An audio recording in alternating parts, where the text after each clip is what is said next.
Collector seize చేసిన ship దగ్గరకు వెళ్లి సీజ్ ద షిప్ అనడం కాదు పవన్ కళ్యాణ్.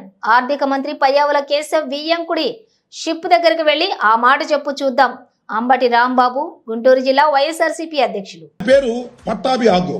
ఎవరిదో తెలుసా? ఇది పయ్యావుల కేశవులు గారి వియ్యంకుడి, ఫైనాన్స్ మినిస్టరు. ఆయన వియ్యంకుడు మొత్తంలో నెంబర్ 1 గా ఆంధ్ర రాష్ట్రం నుంచి బియ్యాన్ని ఎగుమతి చేసినటువంటి గొప్పవాడు. ఇంకోటి కూడా చెప్తున్నా, మొన్న మీరు స్టెల్లా అనే దానిలో పట్టుకున్నారు కదా, కలెక్టర్ గారు వెళ్ళి సీజ్ చేశాడు. స్టెల్లా అనేటువంటి వెజల్ పట్టుకున్నారు. ఇదే గొడవ. ఇవాళ మీరు డీప్ సీలో ఉంది ఒకటి ఎంవి కనస్టర్ వెజల్ పేరు. దానిలో 42,500 మెట్రిక్ టన్నులు ఆల్రెడీ పట్టాభి ఆగురో వాళ్ళు లోడ్ చేశారు. ఇంకా కొంత లోడ్ చేయాలి. ఈ రఫ్ సీ కొద్దిగా తగ్గిన తర్వాత అది కూడా లోడ్ చేసి దాన్ని ఎగుమతి చేయబోతున్నారు నైజీరియాకి. నా ఆరోపణ చెప్తున్నా, దీనిలో టోటల్ గా పీడిఎస్ రైస్ దే నేను ఆరోపణ చేస్తున్నా. పవన్ కళ్యాణ్ గారు, తమరు, నాదెళ్ల మనోహర్ గారు మళ్ళా వెజల్లో వెళ్ళండి, సీజ్ ది షిప్ అని చెప్పండి. శభాష్. పయ్యావుల కేశవులు గారి బియ్యంకుడిదైనా కూడా బ్రహ్మాండంగా పట్టుకున్నారా. నిజమైన నిజాయితీ పరులు మన పవన్ కళ్యాణ్ గారు, మనోహర్ గారు అని అందరూ ఆశ్చర్యపోతారు, మెచ్చుకుంటారు. ఇంటర్నేషనల్ గా మంత్రి బియ్యంకుడినే పట్టుకున్నటువంటి పవన్ కళ్యాణ్ సిన్సియర్.